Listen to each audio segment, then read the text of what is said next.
Hi everyone, today என்ன பார்க்க போறோம்னா நாம டாக் ஃபுட்டோட ப்ரிப்பரேஷன் தான் பார்க்க போறோம். ஸ்ட்ரே டாக்ஸ்க்கு நம்ம சமைக்கிறோம் இல்லையா அது. ஸோ ஃபர்ஸ்ட் பாருங்க பாத்திரம் வச்சுட்டேன். ஸோ அதுல தேவையான அளவு நான் தண்ணி வச்சிருக்கேன். அந்த தண்ணி வந்து ஃபர்ஸ்ட் ஆஃப் ஆல் கொதிக்கணும். மஞ்சள் பூசணி, அந்த பூசணியில தேவையான அளவுக்கு எடுத்து கட் பண்ணி எடுத்து வச்சிருக்கேன். கறி ஃபுல்லா ஒரு 100 rupees கறி வாங்கி வாஷ் பண்ணி தனியாக அதையும் எடுத்து வச்சுட்டேன் செப்பரேட்டா. அரிசி ஊற போட்டு அதையும் தனியாக எடுத்து வச்சிருக்கேன். அரிசி ஒரு அரை மணி நேரம் 1 மணி நேரம் ஊற போட்டுட்டேன்.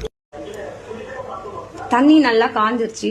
இப்போ பூசணிக்காய் இருக்குல்ல, அதை வந்து நம்ம உள்ள சேர்த்துருவோம். தேவையான பூசணிக்காவை நான் கொஞ்சம் ஃபர்ஸ்ட் பூசணிக்காய் உள்ள போட்டுட்டேன். அடுத்ததான் நம்ம இந்த கறியை உள்ள சேர்த்துருவோம். கறியை உள்ள சேர்த்தாச்சு. நெக்ஸ்ட் அரிசி நம்ம ஊற வச்சிருந்த ஒரு 1.5 கிலோ அரிசி நம்ம இதுல சேர்த்தாச்சு.